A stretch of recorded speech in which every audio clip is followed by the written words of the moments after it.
नमस्कार। आज का हमारा टॉपिक है इंडिया ज्योग्राफी में अपवाद तंत्र।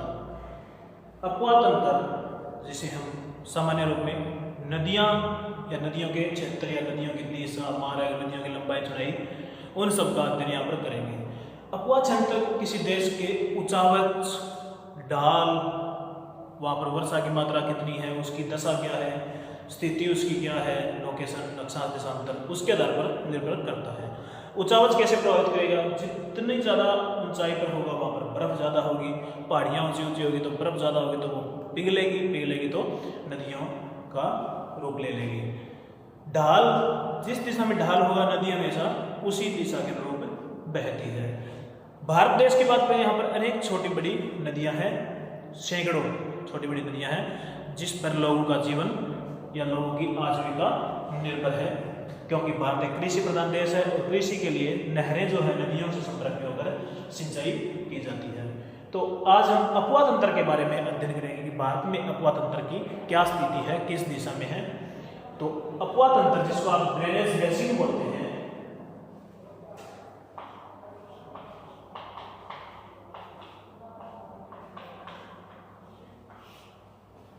उसमें हम सबसे पहले देखेंगे अपवाद होता क्या है। अपवाद क्या होता है? निश्चित वाहिकाओं के माध्यम से हो रहे जल प्रवाह को अपवाद कहते हैं। निश्चित वाहिकाओं के माध्यम से, निश्चित वाहिका,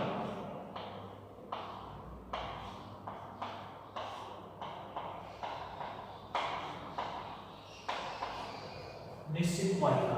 अब देखिए, भारत में दो प्रकार की स्थिति है। उत्तर में हिमालय पर्वत जिसपे बर्फ है वो पिघलती है, वो नदियों का रूप लेती है।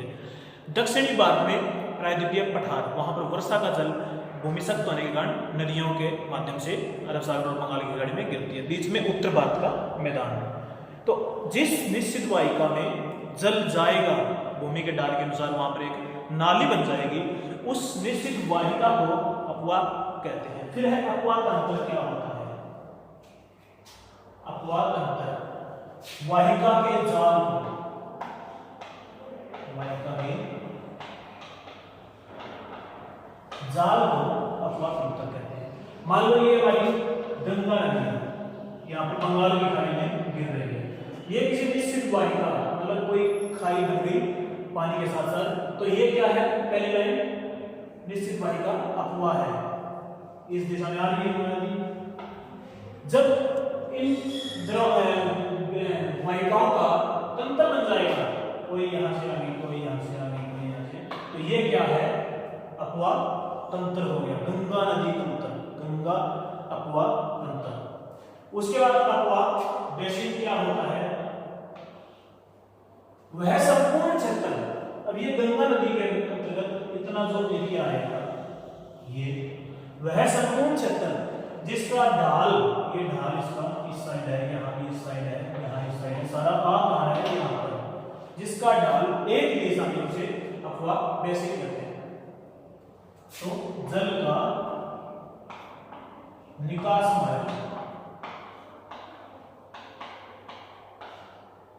मार्ग एक दिशा में,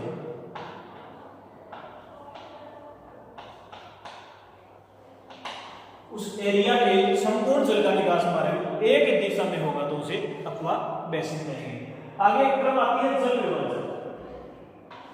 जल विभाजक, गंगा नदी यहां से आई, सिंधु नदी ऊपर से जाती है हिमालय पर्वत से और पाकिस्तान में चली जाती है। बीच में जो भूमि बची वो दो नदियों के अपवाद बेसिन या अपवाद तंत्र को अलग करती है। तो दो नदियों के रास्ते को, बीच में जो भूमि अलग करती है, उसे हम जल विभाजक कहते हैं। दो अपवाद बेसिन, अपवाद बेसिन के बीच ऊपर उठे भाग, ऊपर उठे भाग जल विभाजक कहते हैं। उसके बाद है अपवाद क्षेत्र। अपवाद क्षेत्र कैसे होगा? वह संपूर्ण क्षेत्र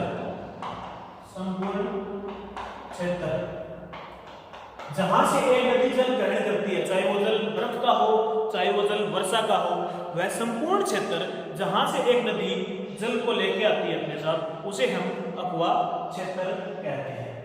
तो ये कुछ शब्द थे। फिर है अपवा तंत्र का विभाजन भारत में। जो अपवा तंत्र है उनका विभाजन मुख्यतः दो प्रकार से होता है, हिमालयी अपवा तंत्र और प्रायद्वीपीय अपवा तंत्र। पर यहाँ पर हमने तीन तरीकों से करेंगे। जल विसर्जन के आधार पर, जल विसर्जन के आधार पर कि जो नदी का जल जा रहा है उसको वो विसर्जित कहाँ पर कर रही है, डाल कहाँ पर रही है। तो भारत में नदियां या अरब सागर में अपना जल डालती है या बंगाल की खाड़ी में। गंगा नदी है, गंगा नदी से जितनी जरूरत है उतना निकाल रहे हैं, पर जो एक्स्ट्रा पानी बच गया उसका जाके बंगाल की खाड़ी में विसर्जन कर रही है। इधर नर्मदा, तापी, माही जिनका एक्स्ट्रा जल वो अरब सागर में गिर रहा है। तो विसर्जन के आधार पर अरब सागर और बंगाल की खाड़ी, अरब सागर में 23% अपवा क्षेत्र का जल आता है। 23% अपवा क्षेत्र का जल मतलब जितना टोटल किसी एरिया में पानी पड़ता है उसके 23% हिस्से का जल नदियां अपने साथ अरब सागर में ले जाती है और 77% अपवा क्षेत्र का जल बंगाल की खाड़ी में गिरता है। फिर जल संपर्क के आधार पर इसमें नदी के अपवा क्षेत्र का, नदी बेसिन का एरिया ले लेते हैं। जिस नदी बेसिन का एरिया 20,000 किलोमीटर स्क्वायर से ज्यादा या उतना होगा तो उसे प्रमुख नदी बेसिन बोलेंगे। जिसका 2000 से 20,000 किलोमीटर होगा उसे मध्यम और 2000 से कम होगा उसे लघु बोलेंगे। प्रमुख में 14 नदियां भारत में ऐसी हैं, 14 नदियां जो 20,000 किलोमीटर से ज्यादा है, मध्यम में 44 और लघु में 55। उद्गम के आधार पर हिमालयी अपवा तंत्र, हिमालय से जो नदियां निकलती है वो हिमालयी अपवा तंत्र और प्रायद्वीप पठार से जो नदियों का उत्पत्ति होती है वो प्रायद्वीपीय अपवा तंत्र। तो इसी आधार पर हिमालय की नदियां, प्रायद्वीप पठार की नदियां। हिमालय में नदी तंत्र को 3 भागों में, सिंधु नदी तंत्र, गंगा नदी तंत्र, ब्रह्मपुत्र नदी तंत्र। ये नदी तंत्र है, इनकी कुछ सहायक नदियां हैं, उनकी भी आगे और सहायक नदियां हैं। तो प्रमुख नदियां इनमें से सिंधु के अंदर कौन कौन सी आएगी? सिंधु, झेलम, चिनाब, रावी, व्यास, सतलुज। और इनकी भी आगे सहायक मिलेगी जो हम अगली क्लास में करेंगे लगभग। गंगा नदी तंत्र, गंगा, रामगंगा, गोमती, घाघरा, यमुना, चंबल। ब्रह्मपुत्र नदी तंत्र, ब्रह्मपुत्र, दिबांग, लोहित, बराक, मेघना। ये ब्रह्मपुत्र नदी तंत्र में उसकी सहायक नदियां हैं। उसके बाद हम देखते हैं प्रायद्वीप भाग में। प्रायद्वीप भाग में नदियां उत्तर दिशा में जा रही है, पश्चिम दिशा में भी, पूर्व दिशा में भी। उत्तर दिशा में कौन सी नदियां जा रही है? जो गंगा के साथ मिल जाती है, यमुना गंगा के साथ, चंबल, सिंध, बेतवा, केन, जिनकी दिशा उत्तर की तरफ है। पश्चिम में नर्मदा, तापी, माही, साबरमती, लोनी, पेरियार जो अरब सागर में गिर जाती है। और जिनकी दिशा पूर्व दिशा है, पश्चिम में ये जा रही है, पूर्व में स्वर्णरेखा, महानदी, गोदावरी, कृष्णा, कावेरी और भी छोटी छोटी नदियां हैं जो पूर्व दिशा में जाकर बंगाल की खाड़ी में गिर जाती है। अब हम कुछ पॉइंट पे आते हैं। भारत में विश्व के कुल जल संसाधन, विश्व में टोटल जल संसाधन है उसका भारत में 4% हिस्सा है। विश्व के कुल जल संसाधनों का हिस्सा भारत में सिर्फ 4% ही है। सिंधु, गंगा, ब्रह्मपुत्र, ये तीन, सिंधु, गंगा, ब्रह्मपुत्र, 3 नदियां ही के पास ही 6% अपवा क्षेत्र है। सिंधु, गंगा, ब्रह्मपुत्र के पास 6% अपवा करती है। 3 नदियां ही 6% भारत का अपवा करती है। भारत की औसत वार्षिक वर्षा, पूरे भारत की औसत वार्षिक वर्षा 118 सेंटीमीटर होती है। ये कुछ पॉइंट है जो आपको याद रखना चाहिए अपवा क्षेत्र में। भारत की औसत वार्षिक वर्षा 118 सेंटीमीटर। उसके बाद हम देखते हैं जो नदियां बंगाल की खाड़ी में गिर रही है और जो नदियां अरब सागर में गिर रही है। बंगाल की खाड़ी में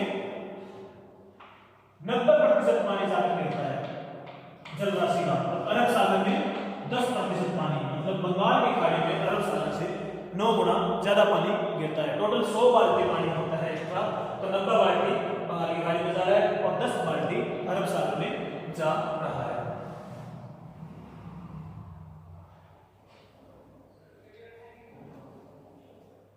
जो 118 सेंटीमीटर वार्षिक वर्षा होती है, इसकी मात्रा है पानी की 137 लाख